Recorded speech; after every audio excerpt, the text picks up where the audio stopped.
Nangajya kuna makabutura. Iyihe mpamvu rero? Waye nyivuge cyangwa nabyivuge. Bisobanuye. Ivuze ko ari wowe ubizi. Yivuge ko ari wowe yizi se. Ko ari wowe uzi ibanga ry'urugo bisobanuye. Sinzi nimba ko nyine afite impamvu ye bwite yihariye. Mbere nafanaga ya indi harya Yannick yakinagamo bayita ngo ikireye. Real Sport. Ako nayifanaga kubera Yannick umukunzi yakinagamo. Buryo ukunda Yannick? Mitambivamo.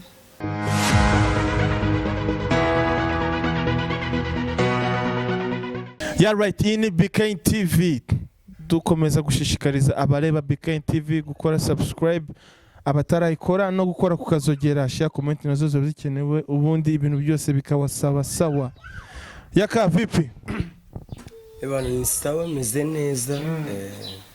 Kwaje kubasura rero mu mwaka wa 2021 mu munsi wa mbere w'umwaka. KEZA amakuru ni meza. Muraberewe? Ni bisanzwe. Ese ubundi yakakomona mwajyanishije mwese mwamufana igikona? Igikona. Taka nta gikona dufana. Kandi mbona mwambaye imyenda y'umweru n'umukara. Nizi imyenda y'umweru n'umukara. Abayambaye bose bafana igikona. Ariko abantu ntibajyanishije burya bari amahitamo yabo yo kuvuga ati twe dukunda ibara ry'umweru n'umukara. Nuko ariko twashatse kwambara ariko ntabwo ari uvuga ngo turabafana b'igikona. Njye nakubwiye yuko mfana Chelsea. Mu Rwanda se? Mu Rwanda ndi umwitenseri ngiye birubavu. KEZA bafani hano mu Rwanda. Ndi ibintu by'amakipe rero ariko mbere nafanaga ya indi harya Yannick yakinagamo bayita ngo ikireye. Real Sport. Ako nayifanaga kubera Yannick umukunzi yakinagamo. Buryo ukunda Yannick? Mitambivamo. Ukunda Yannick wowe? Umukunzi nyine mufana. Nayifanaga kubera Yannick yakinagamo ariko ayivuyemo mitanange mbivamo. Ewana muraberewe Yaka? Tumeze neza nyine sore wasanga dusa n'ingege. Tora dukeye twebwe. Uri ku byangwe. Umwaka se urabona gute Yaka? Buke uyu mwaka dutangiye no gusenga cyane kuko urabona covid yakamejije. Noneho saa 12 nta boutique nta kabari. Saa 12 kandi urabona nibwo inzoga ziba zitangiye kuryoha abantu bari kwirekura bari kugura. Yaka ntakugoye baduha isengesho kuko ry'uyu mwaka. Isengesho ry'uyu mwaka kamadama asenge. Yaka watubari kwa rudawo. Nasenze ninjoro bandikana wase. KEZA aratutwira isengesho. Urumva ukeneye amasengesho. Wakurambika ibiganza se. Niko niba uri kwisabira isengesho ukeneye ko nagushyiraho n'ibiganza. Ako se usengera nkurambika ibiganza nta kibazo. muri inzu yanyu mwe mujya musenga ko? Twebwe. Mwereke Bibiliya se. Bibiliya ntayo ifite Yaka. Ngewe ndasenga buri mu gitondo na nimugoroba saa 7 yongeye kurya ndasenga. Baza madamu wanjye arabizi. Akweka harantu wabyiciye ndabona KEZA kubisema ikabutura nagakora sawa we isa yose ura mu makobo isinzi impamvu. Okay nukuvuga harantu nari mvuye. Namvuye gufata kamwe hano haruguru. Biragaragara. Niyo mpamvu nise wajya ku muhanda wambaye ikabutura. Ibyo byaba ari ukwigira insoresore. Ariko ni wowe nagujyambara makabutura sinzi impamvu. Ngo KEZA nta makabutura umugabo wagira. Nayo. Sikugita mugure makabutura. Nangajya kuna makabutura. Iyihe mpamvu rero? Waye nyivuge cyangwa nabyivuge. bisobanuye. Ivuze ko ari wowe ubizi. Yivuge ko ari wowe yizi se. Ko ari wowe uzi ibanga ry'urugo bisobanuye. Sinzi nimba ko nyine afite impamvu ye bwite yihariye. Gihe nyine niba atari ba. Yambarika no mu rugo nanjye ubwanjye sindamubona yambaye mu buzima bwe. No mu buri ntashaka kwambara ikabutura. Ariko Yesu ni pana. Ikobara mu ikoba gutya. Yego. Niye mpamvu sibitera buri. Ni impamvu ye bwite ashatse kuyivugira ibibwira kuko ntago nabivuga atabishaka buriya araza kubivuga. Kabanze kuko KEZA kahitubwira. Nayikwibwirira ahubwo. Niba afite isoni zo kubivuga ngewe niyo turyamye mubaze. Panaro nago nyikuramo yose ngeza hano mu mavi. Ko iki tayikura bose. Kurabona nkatwe ngiye ndyama gikomando. Nese haramutse haje nk'umujura agasimbye igipangu. Wategereza ngo banze wambare ipantaro. Impita nzamura direct nkahita nsohoka. Ubu KEZA naguze maguru ya Yaka. Keretse wenda nk'iyagiye nko muri dushi kuko isume byanze bikunze ntago yakubura ngo igeze hano hasi. Ariko nabwo ni gake nago nyine guhera hano wasi kumanura naho nzi. Ntujya vuba kubona ibitsi gusa. ahandi ntabwo uraharuka n'ibitsina ngo ibiti bya gusa rata ni ibiti nyine uko umubona nanjye niko mubona kandi nijoro ntabwo ajya kumurika umuntu muri muntu ariko kuva ku mavi kuzamura ahandi hose urahazi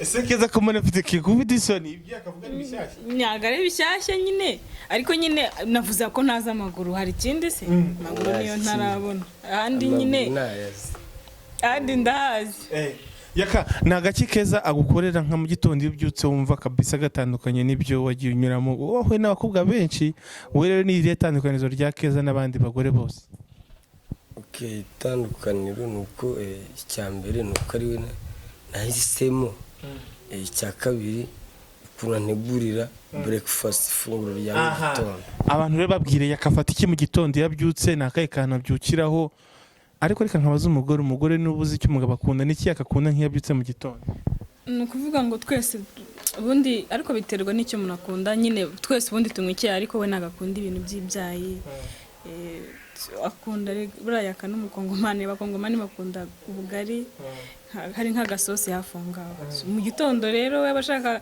umusongera agatsima akarisha agasosi kaba ari agasosi k'ubunyobwa kaba ari agasosi k'agafi gahari ni sawa cyane ariko ntabwo icyayi wakimugeza imbere igikoma akanywa igikoma ukamera nk'abandi bagabo igikoma nagikundaga ntarashaka ariko kuva nashaka Keza igikoma rwose muri nta peti y'igikoma ntabwo ujya ubona ukuntu w'abandi bagabo banywa igikoma mu gitondo cyangwa bakimwe muri covid ukuntu bazanye itama abagabo rwose bakunda igikoma bashoboye kukinywa abantu usanga bafite amatuza kabisa wese ntabyo ukeneye ngiye kuzana amatuza nta matuza nyine byararangiye nzabaho gutya muri iyi sayizi yanjye ntabwo ushaka nka big boss reka none hari ukubyibuha ugakabya biriya ni uburwayi big boss biriya ni uburwayi biriya ni uburwayi kabisa ntabwo umuntu muzima angana kuriya yarabyibushye agakabya ntabwo njya nibaza n'uburyo yegera madamu wiwe ntiba bishoboka gute yarabyibushye cyane none se ko yabuzwa n'iki kumwegera buriya bafite tekiniki ukuntu babigenza ariko cyangwa ariko n'abandi bagabo babyibushye usanga rwose afite umwana kabisa usobanutse wese Keza ntagasobanutse Keza arasobanutse ariko nanjye ndasobanutse asi akaba wajya ukora tize nawe ukaganguza ukaba nk'abandi bagabo tize ariko ndazikora ariko kubyibuha ntabwo ari byo kuvuga ngo nuko ukora tize ushobora no gukora tize ukaguma muri ya sayizi yawe ariko ukomeye ako yakora tubeshye tize wowe wakora ni iyihe urirukanka se ukora siporo niye ubona ukora ku giti cyawe ngewe kwiruka ntabwo niruka ahubwo nkora pompaje mu rugo ukora pompaje nkora pompaje narabisobanuye nkakora n'utundi dusiporo two mu rugo nicanga twa karate boxe urabona ngewe nakinnye style kung fu style shotoka ni style wadori de ceinture noire deuxième dan dukorema aka movement kamwe ko muri karate wakoze yaka nimba utarukubeshye kanze ndaza ukakwereka oya kagakora aka kanya nyine reka ngiye guha umwanya ugakore wereke abantu ko ibyo uvuga ari byo iyi ni blocage yo gukuramo ibintu kwikuriramo okay ngano no ndakwatatse nje kurwa niki wankubita cyatuma nsubira inyuma wewe nose nkukubise Abutame nigisha Nese kubitera mu gatuza ako mugera uteye na Keza yawe utera ke uriya mugeri nta watera wowe kugira gutya se ndambukira yakirambuye kirambura icyo kintu usana tarambuye yakura tibeshye nta karate wakoze hote urabona umugeri we nta kimeze ubwo se urimo kibe yakaze speed mafite speed kwihuta yakarumwe bijisho okay yakamaze rero iminsi mu bihe bitari byiza ari we na Keza ngaya guciye inyuma n'abamuciye inyuma ibi bintu rero mubihuriza gute mwahuye mu rugo mwembi mwicaye mutuje muri sala ariko njye nakubwiye ko Keza njye ntabwo muciye inyuma keretse wenda niba ari we ubikora ariko nabwo sindamufata umunsi namufashe nanjye nzajya mwishyura bibe kimwe ku kintu nose ntabwo wamukubita Keza weya mukubise seribu wayikira ahubwo abizanye yajya akinize nanjye nkakiniza njye tugahurira mu rugo.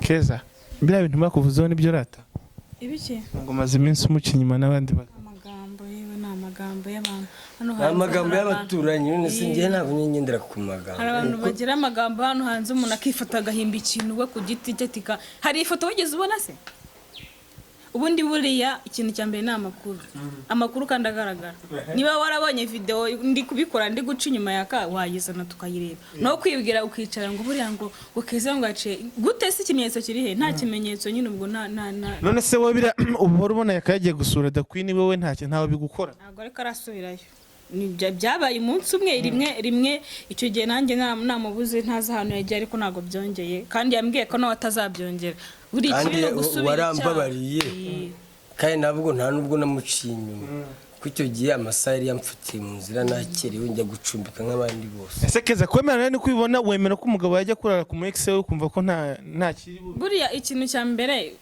impamvu ngera mubabariye nkumva biranarangiye buriya iyo ashaka n'ubundi we ari gutaha ntanambwire naho yagiye kuko buriya umugabo ari umugabo mu rugo iwe yashaka yari kuza akambwira ati nta n'ikintu nkubwiye iho nare ntabwo bikureba kandi ntari kumwirukana se nta kintu ari gukora kuba rero umuntu yemeye byibura akampa niyo mpamvu nubundi ashatse ntiyari no kuyima akansobanura akambwira ati mbabarira burya abagabo bose imbabazi ni bakeya nanjye nabihaye agaciro ndavuga ati koko niba nawe uri umuntu usaba imbabazi wa mugani ibyo bibaho nanjye bimasaha yanjye wenda nkarara ahantu runaka wenda amasaha mugireho ageze ku gipangu cya da Queen kandi ikindi yambwiye ko yamuseseye kugakeka muri salon ntabwo bararanye nge rero nemera ikintu umuntu ambwiye kubera ko ntabwo nari impari nta kundi kurinzi nibyo nizeye nta gihamya ufite ko twararanye mu nta foto mfite rero niyo mpamvu yansabye imbabazi ndamubabarira birarangira gusa nawe yanyijeje ko bitazongera ubwo nongeye kubona ahandi hantu yasubiyeyo ubwo nanjye umuntu ubwo mfite ikindi kintu nakora. Dusoza yakagira ijambo rimwe ubwira abakunzi bawe gukunda n'abagukurikirana rero unabifuza umwaka mushya. Okay, ndabanza gushimira BKN TV, so subscribe, comment kuri BKN TV. Nshimira n'abafana banjye muri rusange n'abanyanga mukomeze mu nyange ntawe nzashyiramo umugozi ngo azamfane uzamfana zamfane utazamfana azabi reke. Thank you very much. Umwaka mushya muhire. Mera Mike na KEZA agira icyo abwira abakunzi banabifuriza umwaka mushya. Bye.